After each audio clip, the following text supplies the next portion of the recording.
Hi, everybody. Dacob here. Welcome back to my channel. This is a first for me in this year, 2026. This is the first video that I'm filming this year.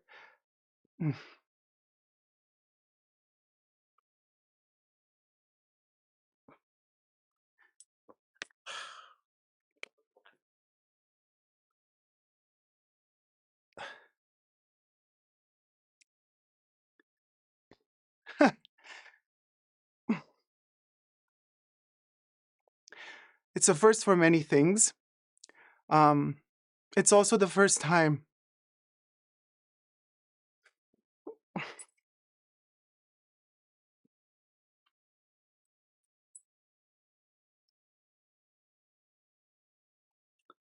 thought I could do this easier, but it's never easy, guys.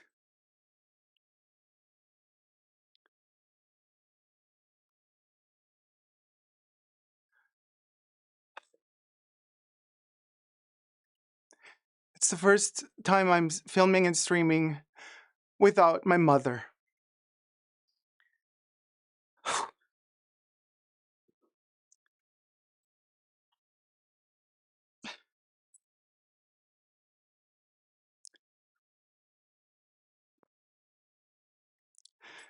So,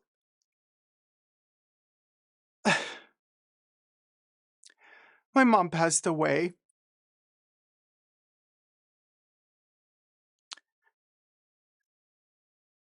And it's taken me a long time to be able to kind of get some sort of strength to share this with you guys. Months, you know. So I just wanted to share with you a little bit why I've been gone. Um, since December of 2025. I haven't been really gone. I've been reading up on stuff and watching things and everything, but yeah, my mom got really sick. And so I put my life on pause, stopped everything, and flew to her. And I spent her last days and weeks. Uh, I spent my time with her in the last period of her life.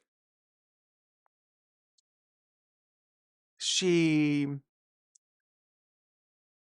got diagnosed really late with lung cancer, and it was too late. But until the last moment, we were hopeful. We were fighting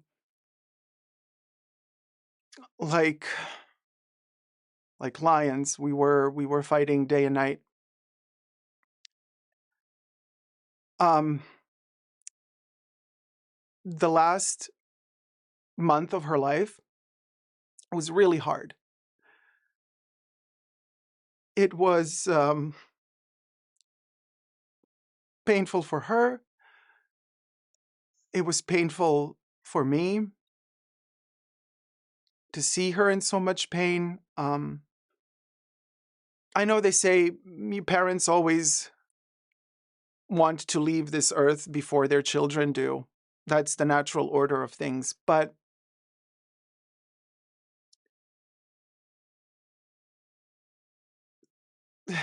seeing your parent die, getting weaker day by day,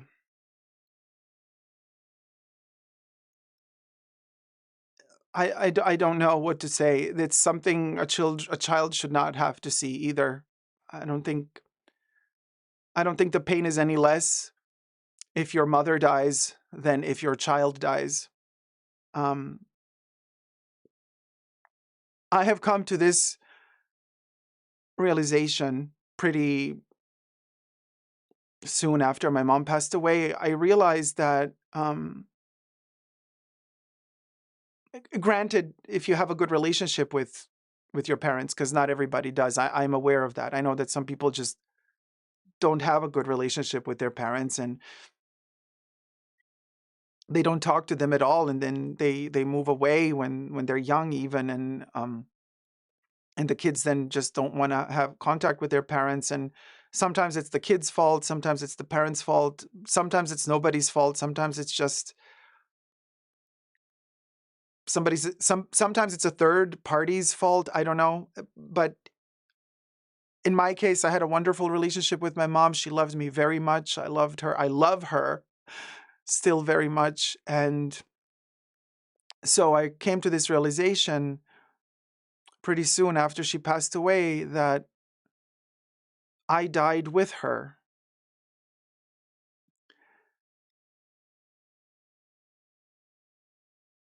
I really did.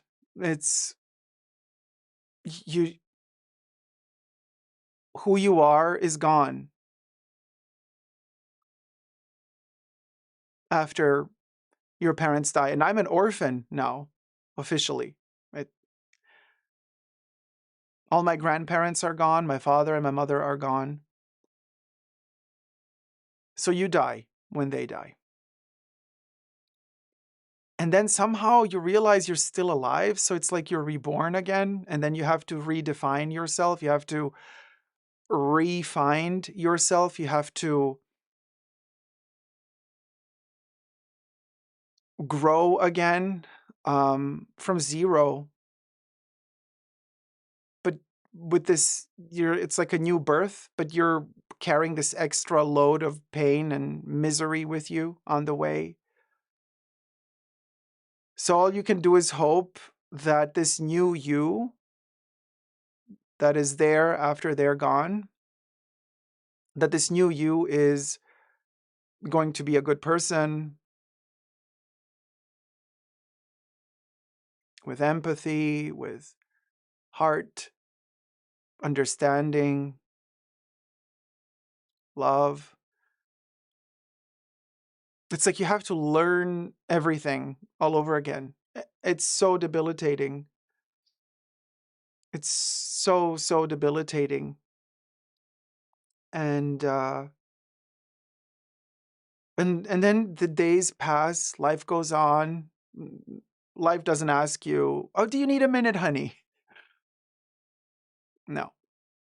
It just keeps going, and it just bulldozers over you, and you're just not ready for it, but and yet you're just kicked into it, and you got to keep going. Um so you pick yourself up somehow and you try to understand what just happened, because being together with your mom as she's passing away in the last moments or days or months of her life, it's not the same as getting notified that somebody passed away suddenly because of some tragic accident or a heart attack or a stroke. No, this is like literally somebody calling you up and saying, "Hey, here's your last month. So that's all you got left. And it's going to be agonizing. That's all." And then you fall into it and you become the nurse, you become the care giver. You start fighting to keep this person alive. You look, I can say this much. She was in Spain. I never want to go to Spain again. Their health system failed her. The help that she needed was not available. Doctors failed her. The system failed her. I have dealt with doctors, nurses, social workers, hospitals, public hospitals, private hospitals. I have dealt with um, trials because we tried to also put her in a trial for this type of tumor. And the amount of times that people showed disinterest within the system, the amount of times they just said, who cares? They can't do anything, is shocking to me.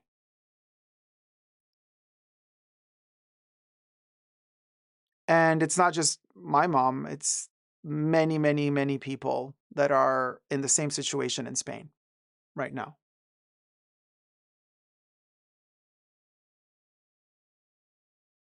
I don't know when this sort of social infrastructure, health system, and social system in Spain fell apart. I don't know when it happened that people just stopped caring, but somewhere, sometime it happened. Something happened. It's like some switch went off, and all of a sudden, people became heartless. There are exceptions to the rule. There was one nurse that was incredible. She was so helpful, but what can a nurse do? A nurse is not a doctor. The nurse helped. She taught me how to uh, properly help my mom heal because she was in the hospital also. So when I arrived, I took her out of the hospital again because the hospital actually kicked her out because they're like, well, she was treated for a lung infection, but there's a tumor in the lung. So the lung infection is done. Like, we've done what we could do for the lung infection, so she's going to leave. I'm like, she can barely walk. What do you mean you're done? Yeah, well, what we needed to do here in the lung department, we did. Now go deal with it with oncology for the rest. In Spain, right before Christmas, where nobody worked, because you know how much the Spaniards love their frickin' Christmas and their Three Kings in January. So they start working after the 7th of January, by the way. So they didn't even want to give her an oncologist until after their holidays. Just let that sink in. Um, so because in the hospital didn't treat her properly, she got a bed sore on the lower back. So I've never dealt with that. So this nurse was amazing. She showed me how to treat a bed sore of a patient that can barely stand up. So I am cleaning my mom every day. I am now applying the proper medication to the sore. I'm turning her around. I'm trying to, you know, just make her feel less pain.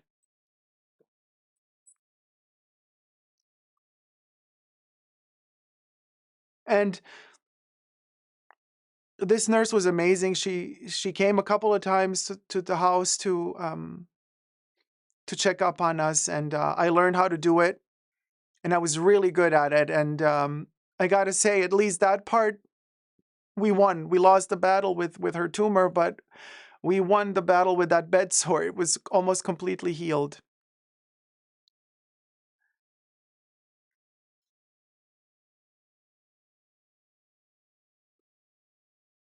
You don't want to see your parent in a state where they're not functioning anymore. I mean, my mom could not stand up. I had to lift her up and take her to the bathroom. Had to clean her up. Like, it's like you don't want to see your parent like that. But of course, once they are in that state, you do everything to help, and nothing is disgusting for you. Nothing. Nothing. The first time you're scared to see your parent naked, but then after you see, like, it's you or nobody, you just do it. And you keep doing it and you just hope things get better. She couldn't eat anymore. And I was trying to make her eat. I was calculating every calorie. I was trying to make her eat to get her strong enough by the time she gets an oncologist that she can at least get chemotherapy, because she was so weak and thin and skinny because, and one thing not many people might tell you about solid tumors in particular, well, all tumors really, but this lung tumor, it's such a horrible thing. It it literally secretes a toxin, a neurotoxin that affects your brain. So it changes your personality too. It She had moments when I thought to myself, wait, is she talking to me or is the tumor talking through her?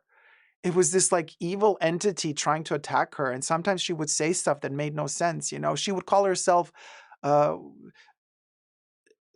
she would like make fun of herself. Like she was so weak. And then just like with this different voice, she would just say, oh, you're such a tragic woman. I'm like, Mom, did you say that about yourself now? Or is something else speaking from inside of you? So you're fighting against a disease that is eating you up alive. Most of the nutrients you ingest, the tumor eats them up. It's not like your body can use them for itself. It's like it's the cancer eating it up. So like you're trying to eat her, to feed her, but it's not going in the right place. And she just keeps losing weight. And it's a constant struggle. And you're trying to fight something that is like so evil. It's so it built itself up in a way that if you attack it from one side, but it has another side where it kind of gets you back. And it's like you're constantly trying to get through. And this system failed her. In other countries, when you reach a certain age and you're a smoker, and yes, my mom was a smoker, they send you an invitation to do a lung checkup. But they didn't in Spain. They never called her for a checkup. Never. So this could have been discovered earlier, and it could have been treated. It's a sneaky disease. It takes years for it to grow. It doesn't give any sign of itself in the beginning.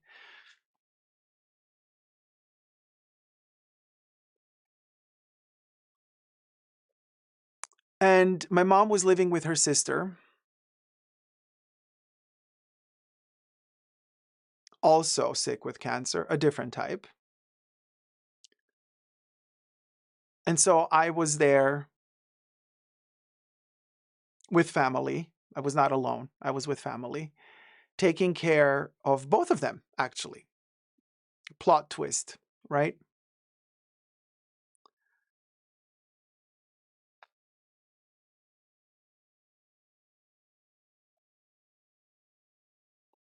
And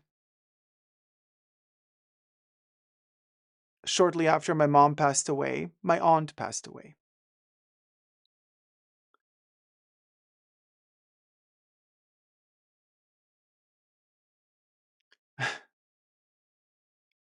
So that's how my 2026 started. Two sisters.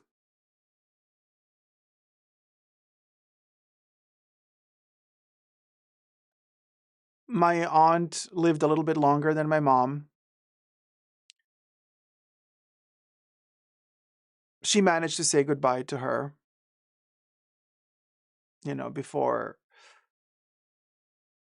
the people from the mortuary came to pick up my mom. She died at home with us. She was not alone. I did manage to say to my mom in a moment of lucid state where she was fully sharp and I was too. And I said, I love you so much. And she said back to me, I love you so, so much. And we managed to say that.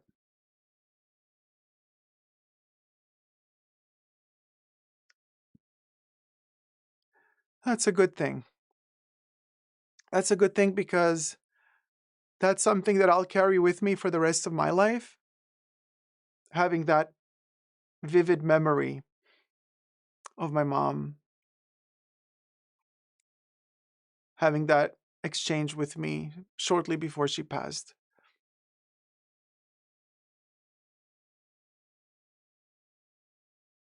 It has been so traumatic for me and difficult. The last days of her life were really hard, and we even called the ambulance at one point because she couldn't breathe, and they just can't, they didn't take her to the hospital. They didn't want to. They just, in Spain apparently it's normal. They just like hooked her up to morphine here, and they like say like inject every 4 hours a certain dose. I'm like, are you kidding me? I'm not supposed to be doing that. Like, that's not something that's something that a specialized person should do. No. Mm-mm.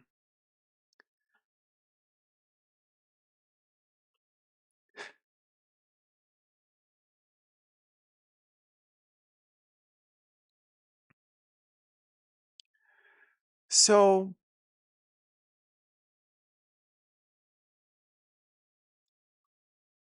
and in my family, we're still battling cancer. There's still issues going on.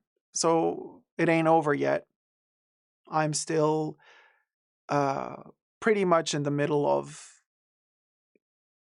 a war with this disease. And I know that a situation like this one, when anybody who creates videos on YouTube is a content creator, it's like, well, what do you do? You know, I just didn't have it in me, the energy or the strength to make videos, to do anything. You're just paralyzed, you know. And then you realize that people do love you and people do care and people ask, how are you? So, you know, I was collecting my strength and force to share this with you because I think it's important that you guys know. I mean, I've been on this platform for over 10 years, um, over 11 years, actually. And so it is a big community. I can't just disappear unless I don't kick the bucket myself. And then what are you going to do? You're gone. But I can't just disappear. So it did take me a couple of months to kind of find the strength to share this with you because I do feel your love and I do feel your support. And thank you so much for that. And this is the reason why I am here now to share this with you. And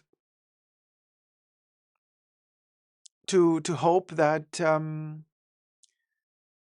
all this misery, pain, tragedy, and trauma will come to an end, and that there's going to be better times ahead, happy times, carefree times, again, healthy times, safe times, you know, warm times, like times where you feel like you're in a good, safe nest. I haven't had that since half a year now, that feeling. I am constantly floating in limbo, an emotional limbo, lack of sense of security limbo, and that feeling of being an orphan. Doesn't matter how old you are when it happens.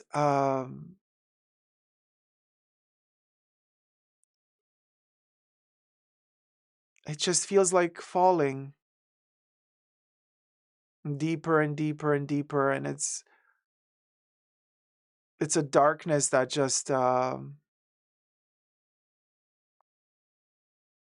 never ends. It's really devastating. So I'm picking up the pieces now. I do want to live. I do want to be healthy. I do want my loved ones, my family to be healthy. I want us to keep living and going. And I think one of the first steps to do that is to find some form of routine again, to try to come back to life, to try to work again, to, you know, in my case, to turn on the camera, to talk to you guys, um, a sense of belonging again. Because this type of loss disrupts you to the core. Your entire identity is disrupted. It's gone, really, more than disrupted. That's why I mentioned earlier that, like, when my mom died, I died. And so it's going to take time to rebuild myself anew.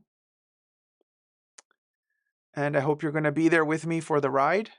I don't know where this ride is going to take us, to be perfectly honest with you guys. I don't know. I feel like I'm learning to walk all over again. Um, but I'm here. A little unstable in terms of like how quickly am I going to stream? Like, is there going to be regularity? Are we going to do 2 streams? I don't know. 2 streams every week. Look, we're going to take it day by day. I think this was a huge step already to do this, to gather the strength to actually share this with you. I think that was a huge step for me. Uh, and it kind of opens the door to slowly grow from there. Um, it was really hard to open that door. But now that that door is open, I hope that we're going to keep continuing to walk through that door and to keep living and healing. Um,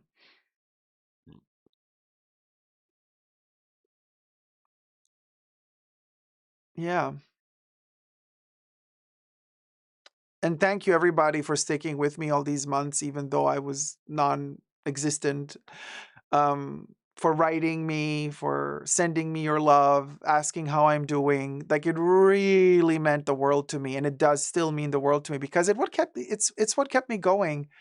Um, when out of the blue, a comment would come, a message would come, an email would come with somebody writing me like, "Hey, Dacob, I miss you. How are you? Just sending you, love. Hope you're okay." Like that really, those little signs of affection and of love, they really, really mean the world to a person who is really destroyed. Uh, every little nugget of humanity and empathy and kindness fuel you to keep going when you are so ravaged and traumatized. I don't know if you want me to make a few videos about this topic because something very interesting that a dear friend of mine, Shannon, hi Shannon, by the way, sending you love. Um, I have to write you back, by the way, but Shannon said something to me that really stuck with me. She said, with cancer and with loved ones passing away, she says, when it's happening to you, you are frantic. You don't know what to do. You have to learn everything every step of the way. And then by the time you're done with it, you just don't want to, you just want to move on. It's so much. But then when it happens, but then you don't share how you did this, how you did that, how you managed to, how did you do the bed sores? How did you administer the injection with the medication? How did you, do this, do that? Like, I mean, how did you cook? What's the food? How does the person eat? How did you feed the person who's so ill? All of this information can be really helpful, but very few people share it because it's so painful. Not because they want to gatekeep, it's because of the trauma. When I do have a moment when I'm not worried about other illnesses in my family, when I have a moment of just kind of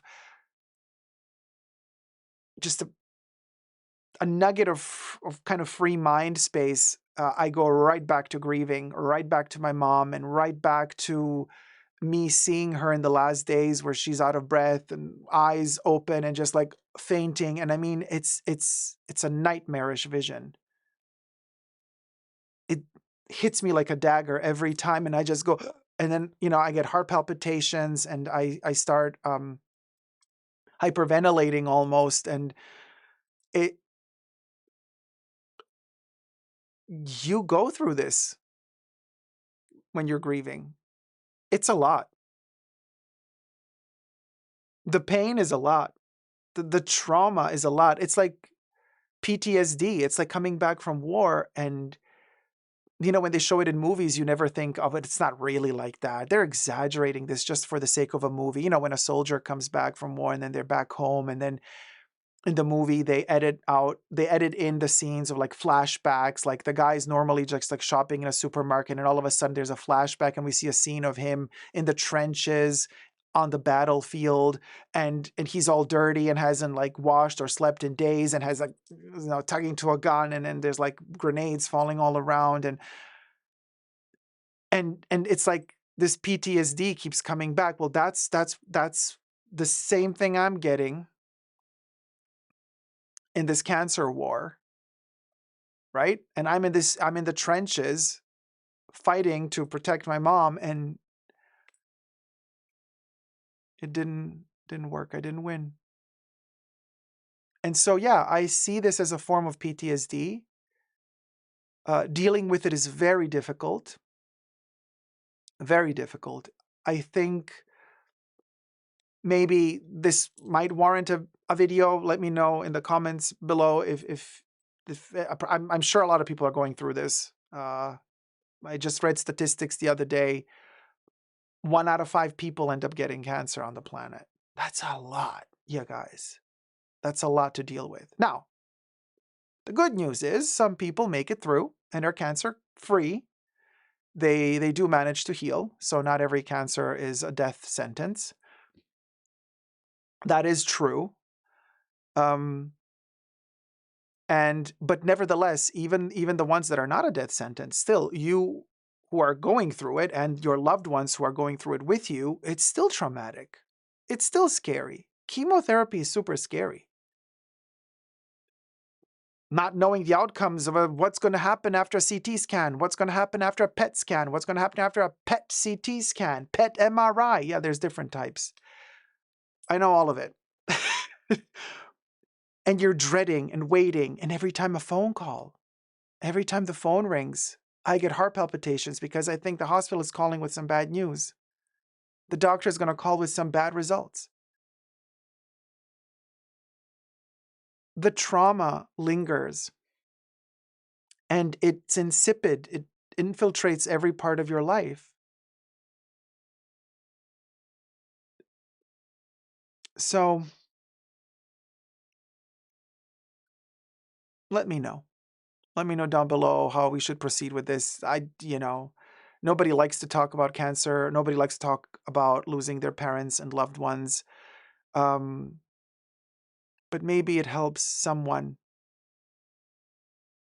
because maybe someone can relate.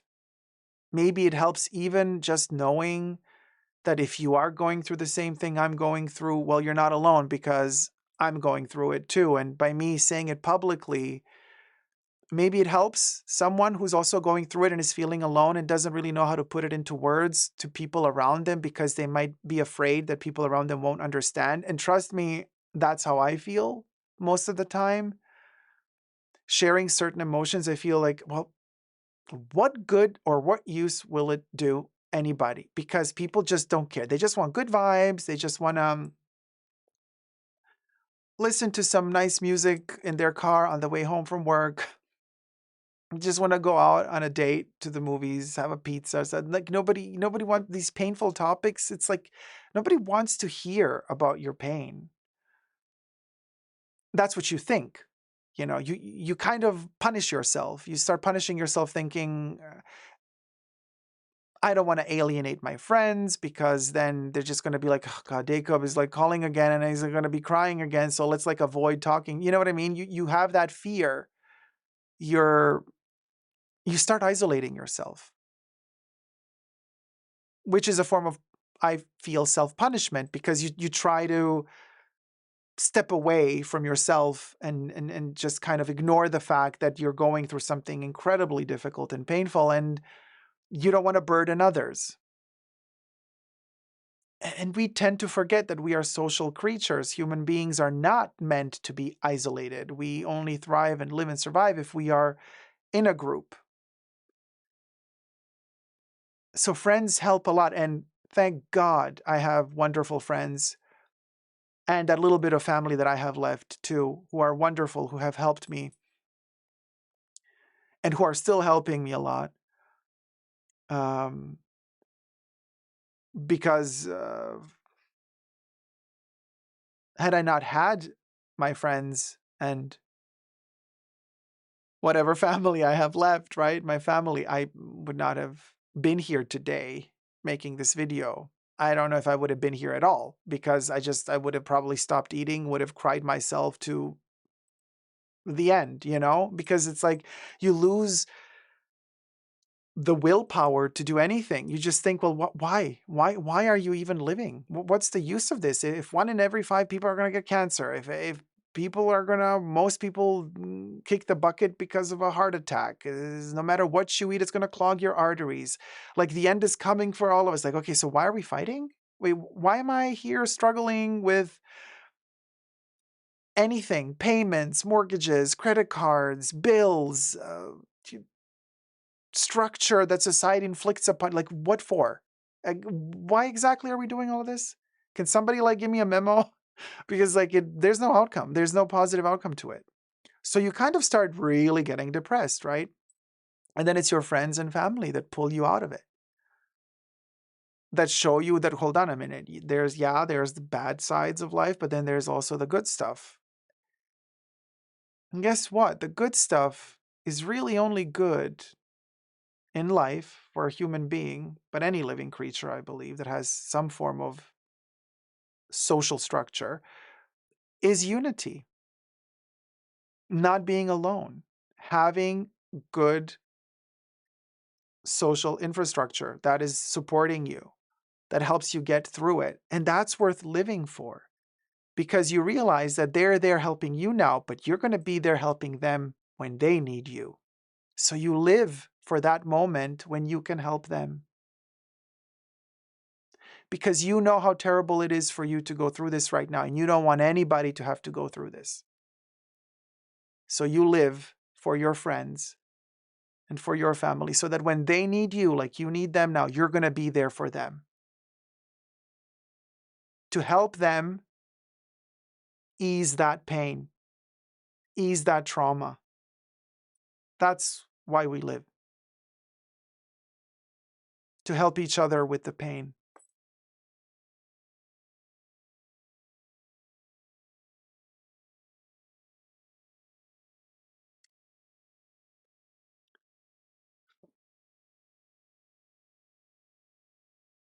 Thank you for listening. Let me know in the comments. Share your stories if you want. Don't share anything you don't want to share, but let me know.